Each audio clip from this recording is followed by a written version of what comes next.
again, TYT's favorite sheriff, Sheriff Clark.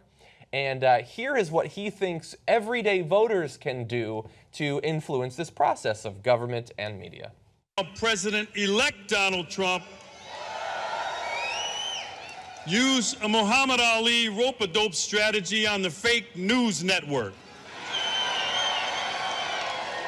Now, you know who the fake news network is, right? The New York Times, the Washington Post, CNN, MSNBC, the Huffington Post. Folks, the fake news network did not know what hit them. The New York Times, the Washington Post, CNN, the Huffington Post, MSNBC,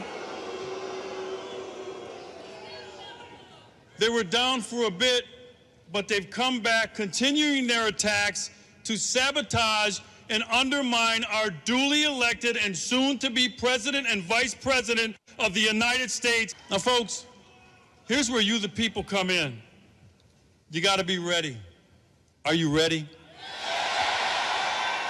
No, I mean, are you really ready? Because we are going to have to do a lot more heavy lifting to help Donald Trump and Mike Pence push back against this subversive movement.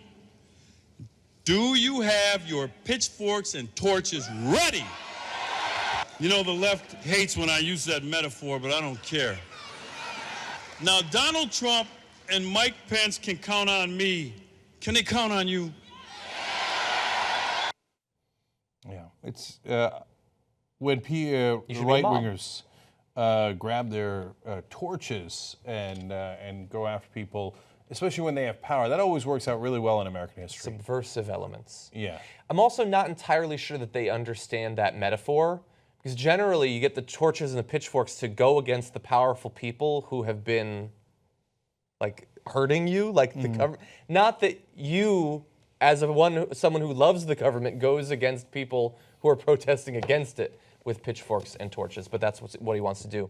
And you saw that they're just lumping in everything. By the way, if you have a contract with Sheriff Clark and you have him on your channel, well, he wants people to show up to your building with pitchforks and torches. So perhaps the first step you can do is to cut off his contract, stop paying him to appear on your network. That seems like an easy thing you can do. But also he's just calling all of them fake news. Fake news is a real thing. It doesn't simply mean any news you don't like. I did a breakdown on my personal YouTube channel about this. It's purposeful fake news intended to deceive people. That is its only purpose. But now, it's just everything. It's the New York Times, and I'm sure it's the AP and Reuters and BBC and The Guardian. It's just everything that they don't like. And so their voters are going to be inoculated against information under the Trump presidency. So he had originally talked about pitchforks and torches when he thought that Donald Trump was going to lose. So he's getting ready for riots, because he talks about, well, rule of law, but he doesn't believe in rule of law at all. In the prisons that he runs in Milwaukee, people die all the time because he refuses to practice the rule of law. One person died of thirst. First time that I've seen that happen in America, literally as long as I've ever been alive. He just let him sit there with no water or liquids at all until he died.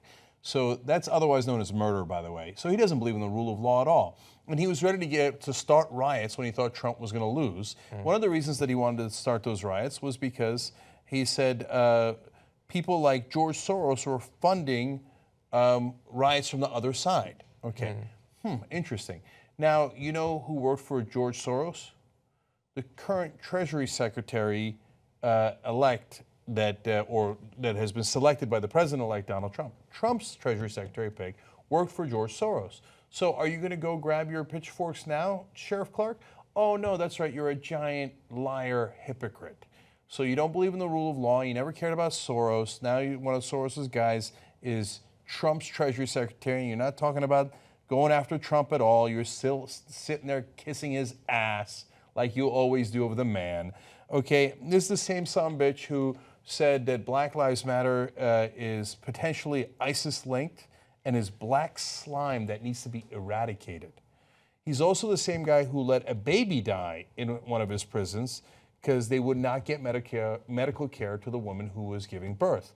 So I'm sure that he pretends that he's pro-life, but no, he let a baby die in his prisons because he wouldn't give her care as she was obviously delivering. So he's done this many, many times. He's called on a wider definition of enemy combatant to lock more people up at Guantanamo. And when asked how many people could possibly fit into that definition, he said hundreds of thousands or millions could be locked up at Guantanamo Bay as enemy combatants. I don't know how big he thinks that island is. I don't know that you could actually do that. Okay, now he's also called Beyonce a Ku Klux Klan member, just to give you a sense of how bizarre he is. And he's called for a little uprising against the government, even though he's part of the government. You know why? For such important issues as marriage equality. So if you give gay people the same rights as straight people, apparently you should riot in the streets and go and topple the government, according to a representative of the government in Milwaukee. So this gives you some sense of this guy. But one final part of this is that he also does not do his job. Other than enforcing the laws and abiding by them in the prisons that he runs, you know, he's always talking about terrorists.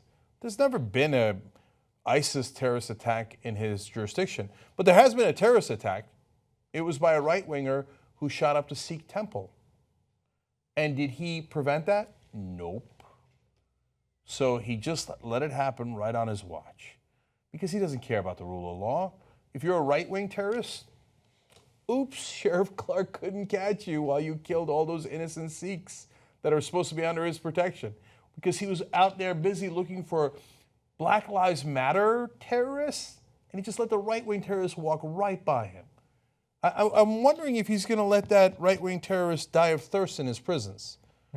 Probably not, though. Probably not, because he's too busy sucking up to Donald Trump, no matter what the reality and what the facts are.